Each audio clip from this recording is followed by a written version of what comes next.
Құрметті көрермендер, сіздермен Баян Тойкебаева және де әлемді өзгертетін әйелдер подкасты. Біздің жоба Әйел күштері альянсы және де канадалық жергілікті инициативаларды қолдау қорымен бірге іске асып отыр. Бүгін біздің студияда керемет қонақ Карбозова Айнұр Бағдатқызы келіп отыр. Қош келдіңіз. Қайырлы күн, Баян. Саламатсыз ба? Көп рахмет біздің студияға келгеніңізге. Енді бірінші сұрақ, осы білім саласында қалай келдіңіз? Өзіңіздің осы тәжірибеңіз туралы айтып берсеңіз. Жалпы менің ата-анам білім саласында өмір бойы еңбек етіп жүрген азаматтар. Өзім Қызылорда облысы Қазалы ауданында бұрын Құмжиек деген ауылдық жер болған. Сол жерде ұстаздардың отбасында мен дүниеге келдім. Немеренің үлкені болғандықтан кемпір шалдың қолында тәрбиеленіп, жалпы осы ата-анамның білім беру саласындағы кәсіби дамуының тікелей куәгері болып, қолдаушыларының бірі болып тәрбиелендім. Сондықтан білім беру саласы қай кезде де біздің өміріміздің тікелей бір үлкен бөлігі болды. Сол Қызылорда қаласында мен орта мектепті бітіріп, бастапқыда әрине білім саласына келмес бұрын мен дипломатия саласынан өзімнің кәсіби дамуымды бастаған болатынмын. Сол Әл-Фараби атындағы университеттің халықаралық қатынастар факультетін 2000 жылы бітіріп, үздік түлектер қатарында осы Астанаға келіп, сыртқы істер министрлігінің жүйесінде жұмысымды бастаған болатынмын. Бұл да үлкен жалпы мына кәсіби даму тұрғысынан, соның ішінде елдестіру, жалпы елдер арасындағы ынтымақтастықты ілгерілету, еліміздің ұлттық мүдделерін ілгерілету тұрғысынан әрине дипломатия саласындағы кәсіби маман ретіндегі менің дамуым жалпы әрі қарай менің тұлғалық кәсіби дамуымна өзінің үлкен әсерін тигізді. Жалпы сол 2000 жылдары сыртқы істер министрлігінде істеп жүріп, біз әрине болашақ халықаралық стипендиясы туралы ол кезде бәріміз армандап, бәріміз мемлекеттік қызметте істеп жүрген кезде болашақпен шет көріп қана қоймай, озық білім алып, өзіміздің саламызда нақты бір жаңа біліммен елге оралып қызмет ету әрбір сол кезде жалпы қазақстандықтардың арманы деп сенемін әлі де. Сондықтан мен де сол сыртқы істер министрлігі жүйесінде жүріп, халықаралық бағдарламалар орталығы деп атаймыз, бұл болашақ бағдарламасының ресми әкімшісі, сол жерде қызмет еттім. Одан кейін болашақ бағдарламасымен Лондон экономика мектебінде сол мемлекеттік қызметкер ретінде мемлекеттік саясат, мемлекеттік басқару саласында магистратураны бітіріп келдім. Сол жалпы мына дипломатия қызметінде жүріп, біртіндеп мен жоғары білім саласына 19 жылы елге оралғанымда осындай мүмкіндік туды. Сондықтан болашақ бір жағынан түлегі ретінде, екінші жағынан сол халықаралық бағдарламалар орталығының бастапқы негізі қалану кезеңінде істеп ішінара қызмет көрсетудің барлық процестерін көрген маман ретінде мен 19 жылы осы болашақ бағдарламасын басқаруға шақырылдым. Сондықтан бұл әрине менің кәсіби дамуым барысындағы, бұл жерде енді әрине дипломатия, сыртқы саясат саласындағы кәсіби жинақтаған тәжірибем өзінің оң әсерін тигізгені сөзсіз. Сөйтіп 19 жыл мен 22 жылдар аралығында болашақ халықаралық стипендиясының әкімшісі, халықаралық бағдарламалар орталығында басшы болдым. Міне менің осы алдында 2000 жылдары білім саласына бір келгенім бар, ал енді болашақты басқаруға келгенімде міне халықаралық жоғары білім беру саласындағы бірегей десек артық айтпаймыз болашақ бағдарламасының әкімшісіне осылай қызметке келдім. Менің ойымша, менің осы жоғары білім саласына келуім тікелей осы болашақпен байланысты. Бұл жерде енді болашақ түлегі ретінде және әкімшісінде біраз мына бүгінгі біздің әлемді өзгертетін әйелдер тақырыбында сізбен талқыға салатын корпоративтік басқару, соның ішінде бағыты бойынша бірқатар өзгерістерді нормативтік тұрғыдан, іс жүзінде, ұйымдастырушылық тұрғыдан қолға алдық, сәтті жүзеге асыра алдық деп мен толық сеніммен айта аламын. Және 22 жылы мен осы болашақ халықаралық стипендиясының әкімшісінде президент ретінде қызметімді тамамдағаннан кейін жаңа өзіңіз атаған қазіргі менің жұмыс орным еліміздің маңдайалды жоғары оқу орны Мақсұт Нарикбаев университетінде басқарма төрағасының стратегия және HR бойынша орынбасармын. Және бүгін біздің сізбен талқылайтын корпоративтік басқаруға тікелей қатысы бар лауазымдық тұлғамын. Міне енді хронологиялық тұрғыдан айтатын болсақ, бірнеше факторлар. Бұл әрине мен ата-анам білім беру саласында, соның ішінде жоғары білім беру саласында, бұл бәрібір адамға жанама әсер етеді. Және осы соңғы жылдары 5-6 жылдай болды болашақты қосқанда қазіргі жұмысым бар жоғары білім саласындамын. Айнұр Бағдатқызы, онда осы біз корпоративтік басқару, сол басқаруда қазір қандай трендтер бар, қандай инновациялар енгізіліп жатыр, және де осы корпоративтағы басқарудағы әйелдердің рөлі туралы айтып кетсек. Әйелдердің рөлінен бастасақ, әрине, өйткені сіздің өзіңіздің платформаңызда әйелдер күштері альянсы тақырыбыңызда әлемді өзгертетін әйелдер, әйелдердің жалпы ел дамуына қосатын үлесі туралы әңгіме қозғалғанда менің жақсы көретін Платонның керемет сөзі бар. Платон сол кезде былай деп айтып кеткен: әйелсіз мемлекет жарты мемлекет деп. Яғни бұл керемет сөзді түсінетін адам әйелдің әлеуетін қолданбау мемлекеттің дамуының қарқындауына толыққанды көңіл бөлмеу деген сөзбен тең. Сондықтан әрине бұл жерде әйелдердің әлеуеті туралы қазір айтып жатудың өзі менің ойымша артық. Әйелдер қай ел болмасын, қоғам болмасын, соның ішінде қазақстандық әйелдер менің ойымша қай жағынан алсақ та мүмкіндіктер өте көп. Тек сол мүмкіндіктердің уақытында нақты бір жағдайда ашылып, жағдайлар жасалып әйелдерді әрине тарту керек. Ал соның ішінде корпоративтік басқаруға келетін болсақ, әрине керемет барлық жерде әйелдер толыққанды ер азаматтармен қатар корпоративтік басқаруда саны да сапасы да жеткілікті деп айтсақ, әрине біз артық айтамыз, толық айтпаймыз. Өйткені бұл жерде сала-саламен қарастыру керек. Ал енді мен бүгін сіздің қонағыңыз ретінде жоғары білім саласынан болғандықтан, әрине жоғары білім саласы менің ойымша әйелдердің мына сандық сапалық жағынан шешім қабылдау деңгейінде белсенді қатысу тиісті орын алып жатқан сала деп айтсақ біз еш артық айтпаймыз.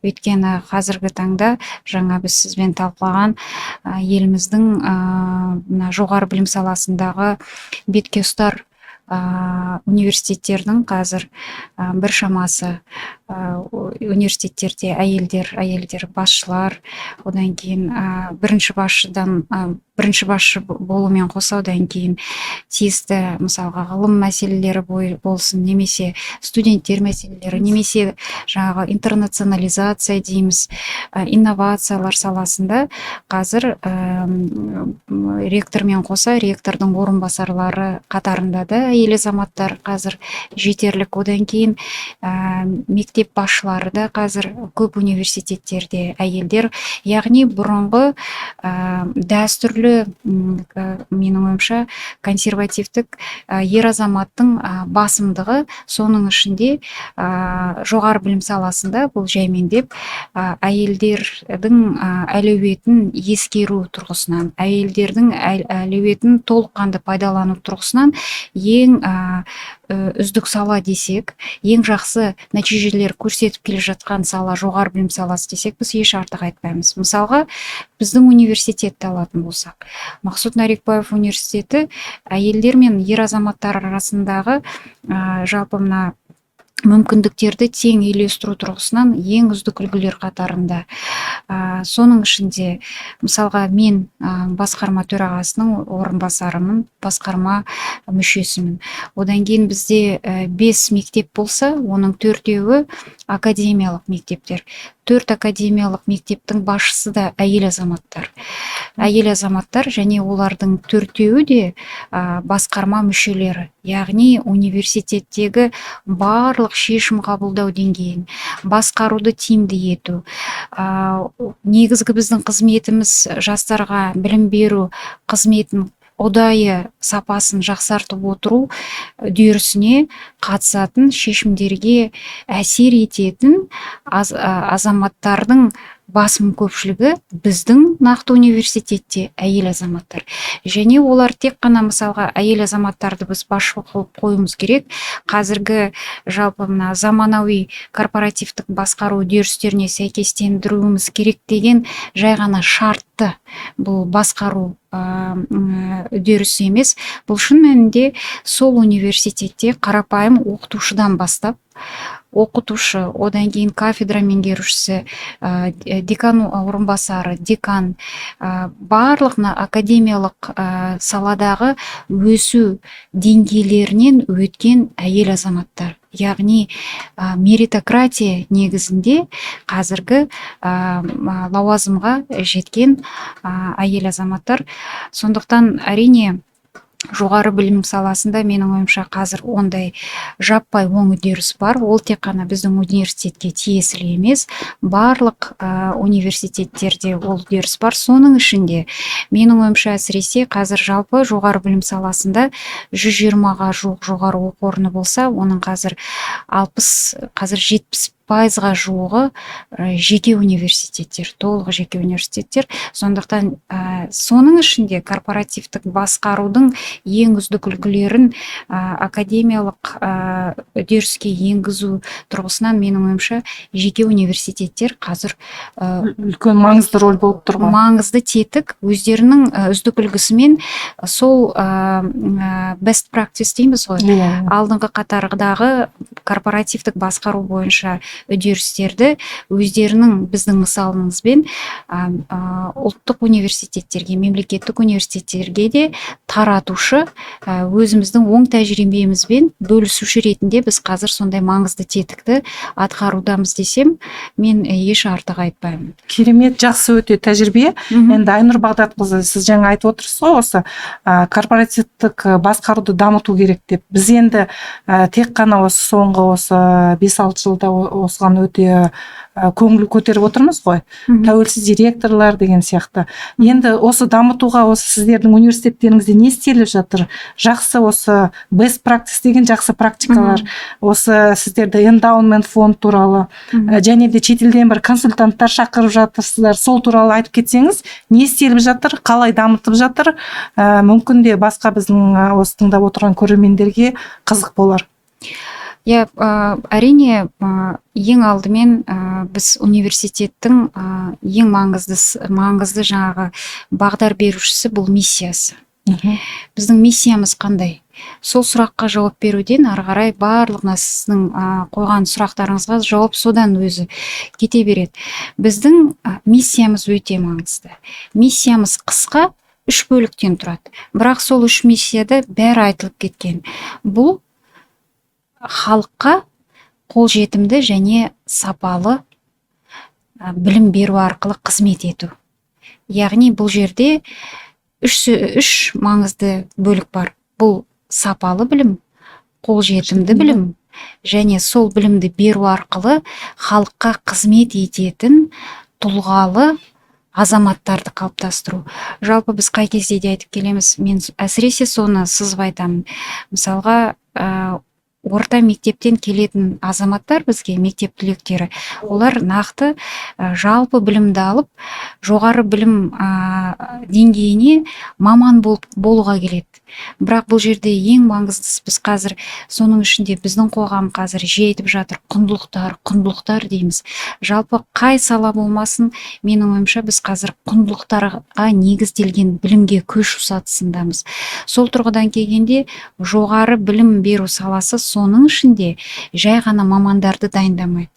Біздің миссиямызда айтылғандай, сапалы және қолжетімді білім беріп қана қоймай, сол білімді игерген азаматтардың халыққа қызмет етуін қамтамасыз ету. Яғни қоғамға қызмет етуіне дайындау. Бұл дегеніміз не? Бұл құндылықтарға негізделген білім. Яғни біздің университетте біз мектеп түлектерін қабылдағанда оларға тек ертең еңбек нарығына шығатын бәсекелес маман иесі ретінде емес, ол бізге тұлға болып қалыптасуға келеді. Сол тұрғыдан келгенде қандай жаңашылықтар бар деп сұрап жатырсыз ғой. Қай кезде де біздің университеттегі сол тұлғаны қалай қалыптастырасыздар? Жарайды, сіздердің модельдеріңіз қалай дейсіз ғой. Бізде халықаралық бакалавриат жүйесінде CAS деген мықты үлгі бар. Ол Creative Arts and Sports. Яғни білім жүйесінде негізгі білім бағыттарымен қатар осы жүйе адамның жалпы қоғамға қызмет етуіне баулайтын негізгі сондай саясат. Ал бізде осы мысалға Creative Arts and Sports, біз осы үлгіні алып, өзімізге бейімдеп, біздің білім беру жүйесі Мақсұт Нарекбаев университетінде бұл CSI деп бейімделді. Яғни C дегеніміз бұл Creative, S дегеніміз бұл Service, яғни қызмет ету, I дегеніміз Intelligence. Біздің университетте мамандығын алып жүріп, бірінші курста 2 семестр қатармен осы CSI міндетті жүйесін алады.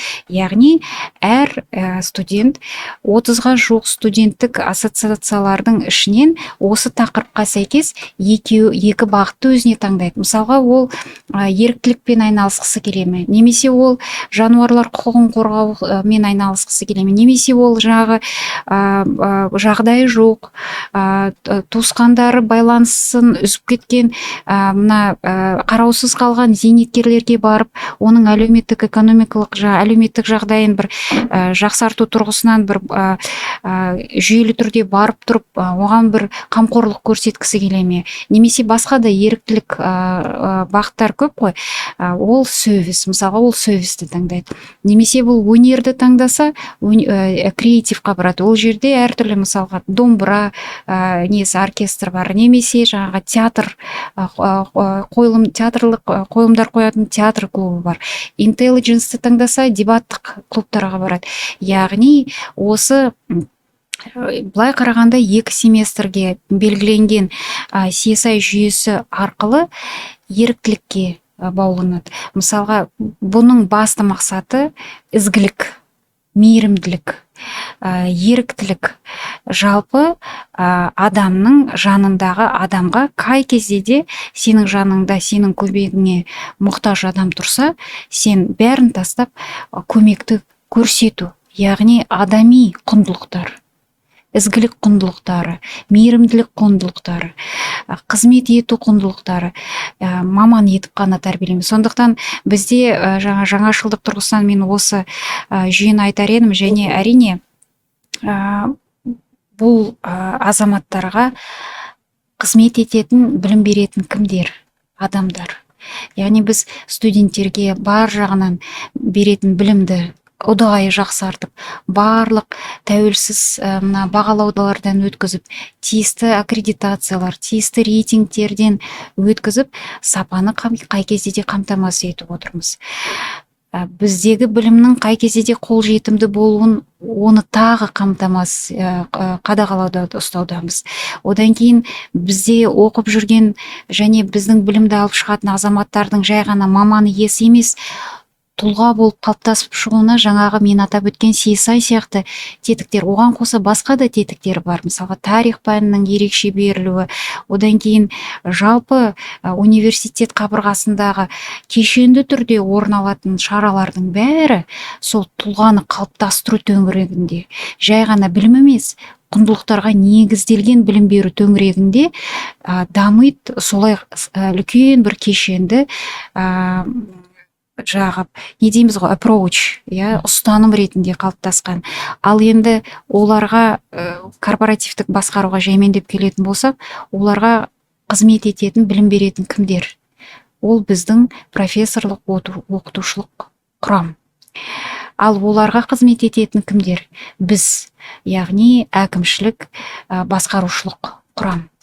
Бұл жерде әрине бізде соның ішінде Мақсұт Нарикбаев университетінде басқарма төрағасы, менің ойымша жалпы қандай да бір соның ішінде корпоративтік басқару саласында жаңашылдықтарды енгізуге қай кезде де дайындық, ашықтық, бейімділік дейміз, жалпы үдерістерді қай кезде де қарап отырып, сол үдерістердің үдерістерге бейімделіп отыру, жаңашылдықтарды енгізіп отыруға тікелей әсер ететін, менің ойымша, қай кезде де бірінші басшы.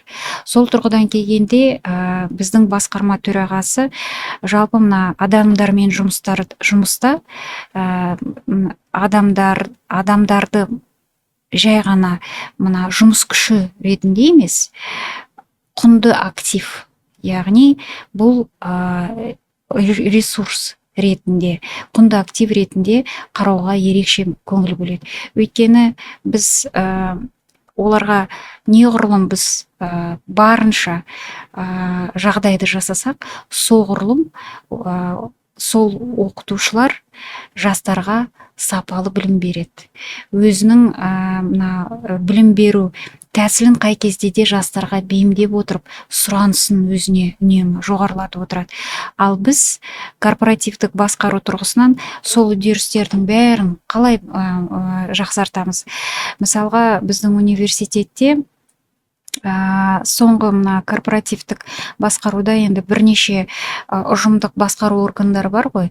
Бұл енді акционерлер жиналысы, одан кейін директорлар кеңесі дейміз, одан кейін қамқоршылар кеңесі дейміз, басқарма бар. Әрбір осы корпоративтік басқарудағы басқарудың негізгі тетіктері әрқайсының өзінің мақсаты, міндеті бар. Және бұл жерде міне жаңашылдық тұрғысынан әрине біз осы соңғы бір жылдан асып кетті, қамқоршылар кеңесінің құрамын біз толық жаңарттық. Бұл жерде әйел азаматтардың да тиісті деңгейде болуы ескерілді. Жай ғана әйелдердің сандық болуын ескерту тұрғысынан емес, олардың нақты өздерінің саласында біріншіден үздік үлгі болуы ескеріледі, және нақты біздің университетімізге қандай жақсару тұрғысынан, басқаруды тиімді ету, нәтижелі ету тұрғысынан қандай бізге пайда әкеле алады, қандай жақсы ұсыныстар әкеледі.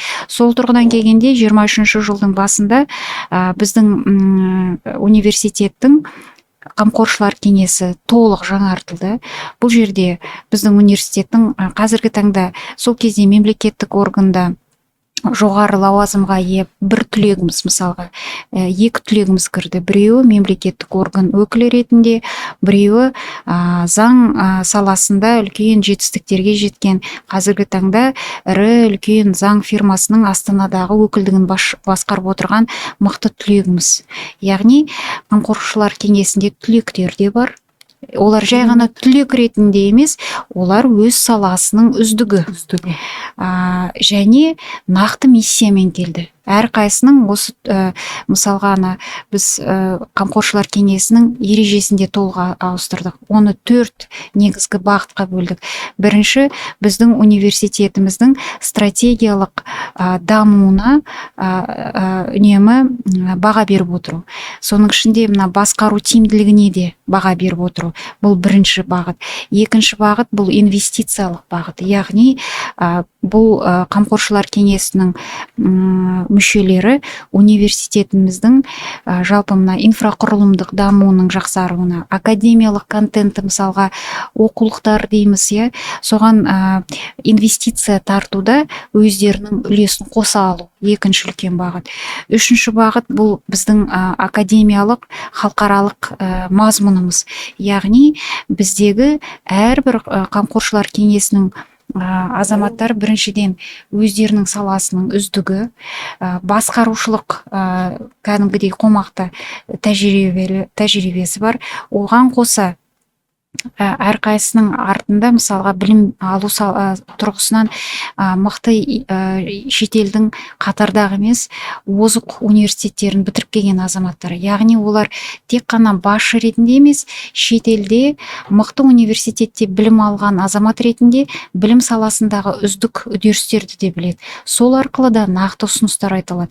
Сондықтан бұл жерде үшінші бағыт бұл сол біздің академиялық сапаны жақсартуда шетелден мықты профессорларды тарту, біздің университетіміздің мықты бағдарламаларын экспорттауда. Яғни біз қазір тек қана қазақстандық нарықпен шектелмейміз, біз қазір өзіміздің сапалы білім беру бағдарламаларының халықаралық нарықта да бәсекелес болуына қазір бет бұрудамыз. Сондықтан көріп отырғандарыңыздай, бұл жай ғана бұрынғы бір консервативті дәстүрлі қамқоршылар кеңесі емес, бұл нақты әрқайсы өзінің бэкграундына қарай нақты миссиямен келген азаматтар.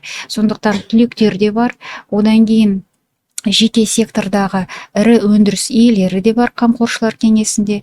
Одан кейін медиа саласынан, мысалға мен айтып отырған екі әйел азаматымыз, олар кәдімгідей медиа саласындағы өздерінің медиа аутлеттерінің басшылары. Және заң саласы да бар. Яғни көріп отырғандарыңыздай, біз қамқоршылар кеңесін біріншіден біздің университетіміздің дамуына кәдімгідей өзінің жан-жақты қылып отырсыздар ғой. Біріншіден жан-жақты барлық саланы қамтуға тырыстық. Екіншіден олардың біздің университетімізге тікелей немесе жанама қатысы бар. Өйткені біздің университетімізді ішінара жақсы біледі. Біздің университетіміздің даму барысын қадағалап, оны мысалға тиісті айтатын жерінде сынын айтып, ол сын жаңағы жылату үшін, жаңа қазақтар айтады ғой, дұшпан күлдіріп айтады, дос жылатып айтады. Сондықтан сынның да айтылатын жері бар, сынның да ескерілу тиіс, жақсартуға тиісті, тиімді тетік болатын жері бар. Міне қамқоршылар кеңесі менің ойымша қазір нақты олардың тиімділігі тұрғысынан бізге берері тұрғысынан жақтап кәдімгідей пісіріліп, пысықталып, менің ойымша қазіргі таңда корпоративтік басқарудың тиімді тетіктерін біз мысал ретінде келтіретін болсақ, нақты осы қамқоршылар кеңесімен келтірер едім. Біз жиі кездеспесек те ақпарат алмасы ұдайы 90-да бір рет кездесіп отырамыз. Ақпарат алмасы қай кезде де жүріп отырады. Жалпы олардың әрқайсы біздің университетімізде болып жатқан үдеріске бәрі де тікелей жанама қатысып отыр. Осы қамқоршылар қоры бөлек, эндаумент фонд бөлек қой? Иә, эндаумент ол жалпы сіз білесіз, қателеспесем 22-ші жылғы қыркүйекте мемлекет басшысы Қасым-Жомарт Кемелұлы Тоқаев өзінің халыққа кезекті жолдауында жалпы мына соның ішінде ол кісі Америкадағы университеттерді, Харвард, Стэнфордты жекелеп тәжірибесін айтып, қазір жалпы жоғары білім саласындағы университеттердің өздерін қаржыландыра алу тұрғысынан эндаумент қорларына тиімді тетік ретінде қарауға және оларды өз құрылымдарында болмаса эндаумент қорларын құрып, олардың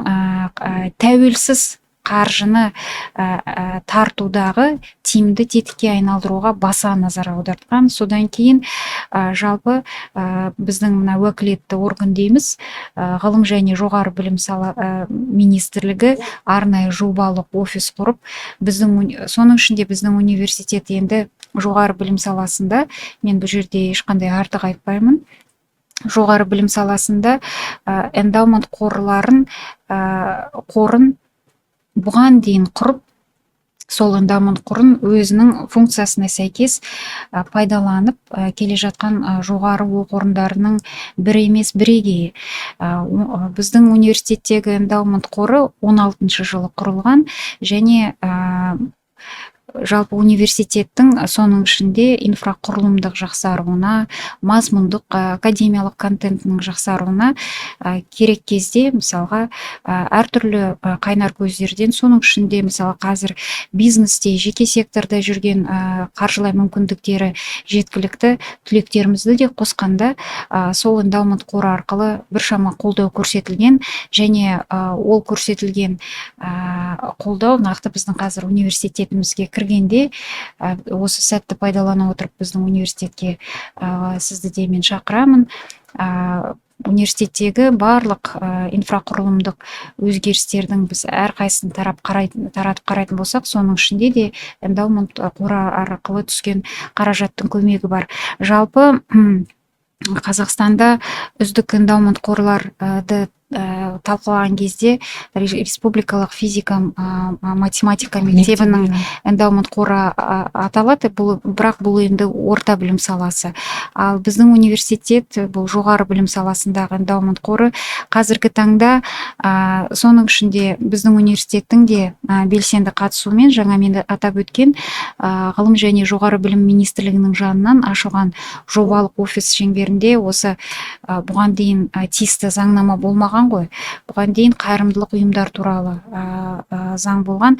Қазір нақты осы нысанды капитал бойынша заңнама сол жобалық офистің үйлестіруімен үлкен жұмыс жүргізілуде және қазір жобалық офис жан-жақты сол эндаумент қорының батыстағы, соның ішінде солтүстік Америкадағы үздік үлгілерге сәйкес бар жағынан жұмыс істеуіне мүмкіндік беретін қазір заңнамалық негіз қаланып жатыр. Негізінен менің байқағаным осы эндаумент фондтар негізінен жекеменшік университеттерде жақсы дамыған. Мысалға нархоз, осы Алмаю, сіздердің университеттеріңіз, негізінен көп мемлекеттік университеттерде жаңа ендігіне бұл үрдіс басталып жатыр ғой?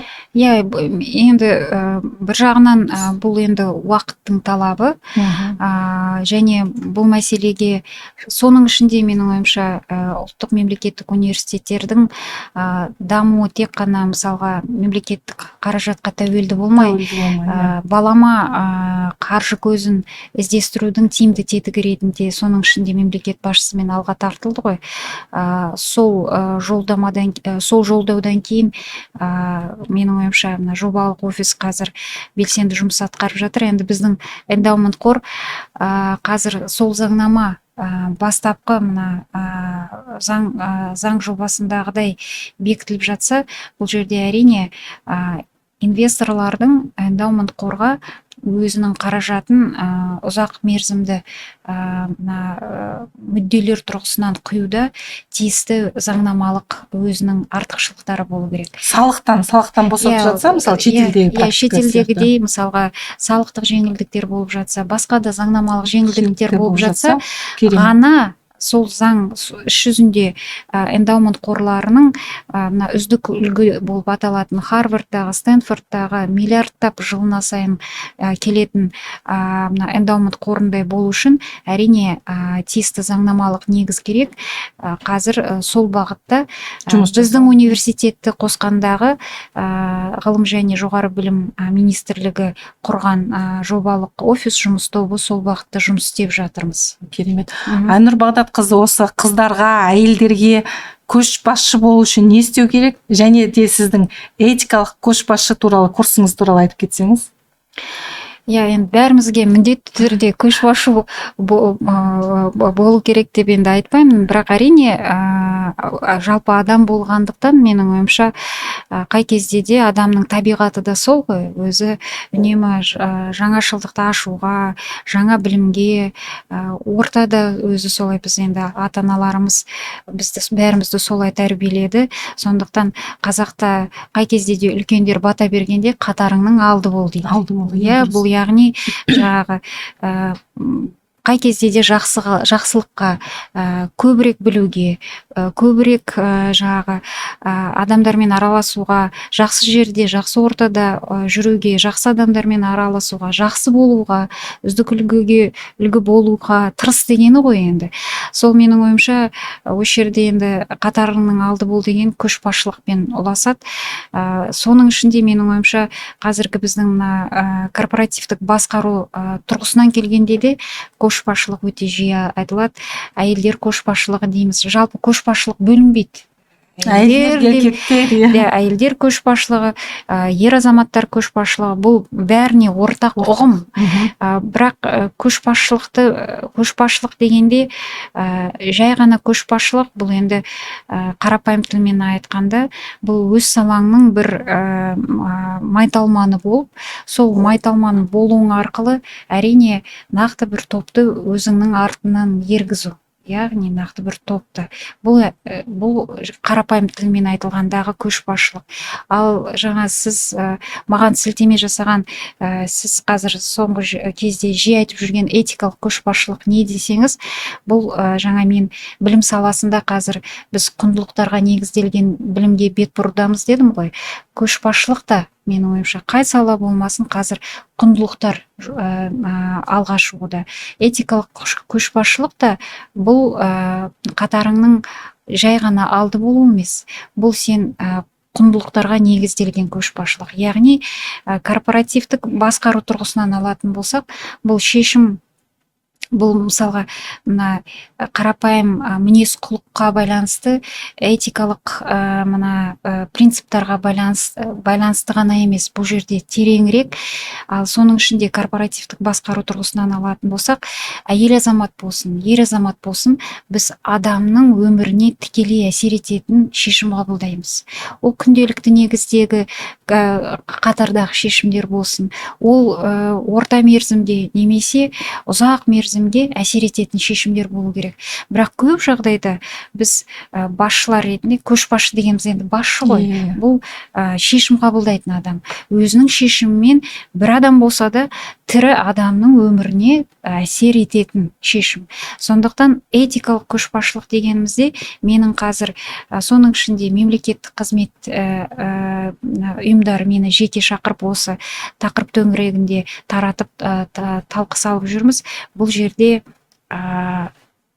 әрбір шешімнің мына жоспарлану барысында әбден пысықталу. Яғни сен қабылдайтын шешімнің нақты бір орта мерзімнен ұзақ мерзімді 10 жыл, 20-30 жылдан кейін сенің қабылдаған шешіміңнің салдары сол кезде сол шешім әсер ететін адамдарға тиіс салдар жасамау. Міне менің айтқым келіп жүргені этикалық көшбасшылық дегеніміз осы.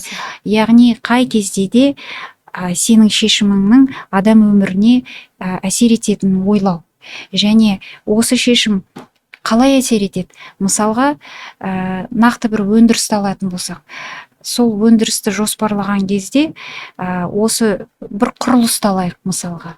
сол құрылыс ертең дұрыс жоспарланбаса, және дұрыс жоспарланбаудың салдарынан, дұрыс қабылданбаған шешімдер салдарынан нақты бір 10 жылдық 20 жылдық кезеңде сол кезде тұратын адамдарға үлкен мысалға әсерін береді. парыздық борыш ретінде қалуы мүмкін мысалға.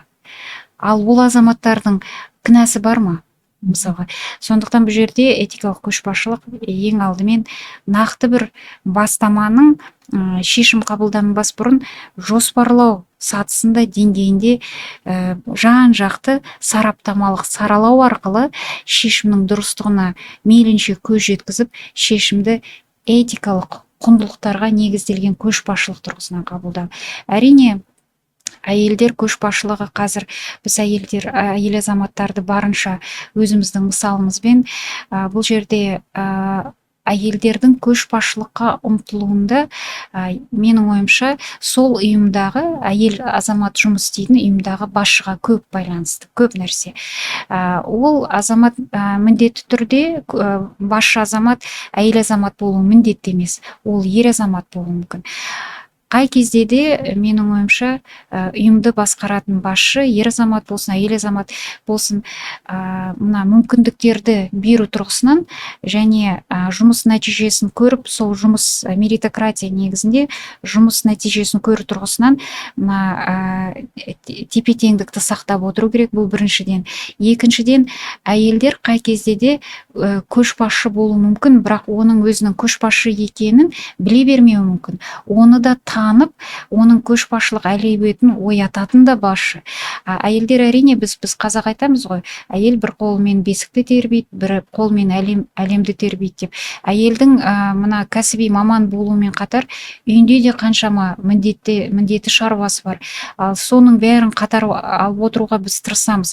Соның бәрін қатар алып отыру барысында басшымыз мысалға соның бәрін қатар алып отыра тұра сапалы жұмыс істеуге жағдай жасамаса қалай көшбасшылыққа ұмтылады? Сондықтан менің ойымша әйелдердің әрқайсысында көшбасшылық әлеуеті бар. Оны өзі міндетті түрде көрмей оята алмауы мүмкін, бірақ оны көретін оның ортасы, кәсіби ортасы және тікелей басшы. Сондықтан әйелдер көшбасшылығын ілгерілетуде Баян менің ойымша ұйымдардың басшыларын тәрбиелеу керек, олармен көп жұмыс жасау керек. Әйелдерге бар жағынан маман ретінде ұйымның дамуына өзінің әлеуетіне сәйкес одан да жоғары мүмкіндіктердің бар екендігін ұғындыратындай жағдай жасау керек. Бұл ұдайы кәсіби даму дейміз. Әртүрлі қазір оқу курстары бар, әртүрлі мысалға басқа да материалдық емес ынталандыру тетіктері қазір корпоративтік басқару тұрғысынан басшы не жасаймын десе де, біздің мысалға Мақсұт Нарикбаев университетімен қайтадан қорытындылайтын болсақ, бізде мына басқарма төрағасы қай кезде де қандай жағдай жасау керек? Жаппай жағдай жасап тастауда емес мәселе. Бізде satisfaction survey деген тетік бар. Біз оны енді жоғары оқу орны болғандықтан бізде оқу жылымен анкета жасайсыздар, иә, сауалнама, жарты жылда бір рет жасалып отырады.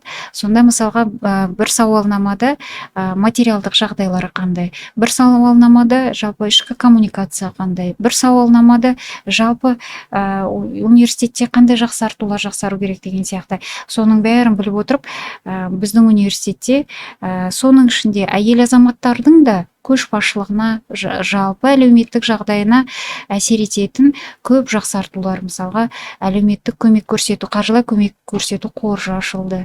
Одан кейін спортпен айналысу тұрғысынан барлық жағдайлар бар деген сияқты. Кәсіби даму дейміз, кәсіби даму бағдарламасы. Сондықтан әйел көшбасшылығы болу керек. Әйелсіз мемлекет, жарты мемлекет деп жаңа сұхбатымызды Платоннан бастағанбыз. Әйелдің күш қуатын, әйелдің білімін, білігін, тәжірибесін, әлеуетін мемлекет мүддесіне пайдаланбау өзіңнің дамуыңды артқа тарту деп мен қараймын.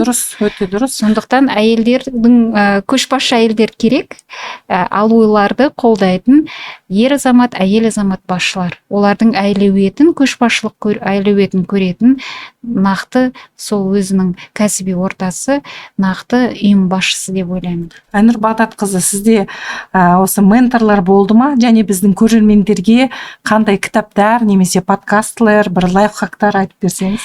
Жалпы енді менторлар дегенде әрқайсымыздың кеңесшілеріміз бар ғой. Бұл біріншіден әрине бізге үйде мына жүріп тұруымыздың түзу болуына, бағыт бағдарымыздың анық болуына үнемі әсер етіп отыратын негізгі тәлімгерлеріміз бұл әрине біздің ата-анамыз.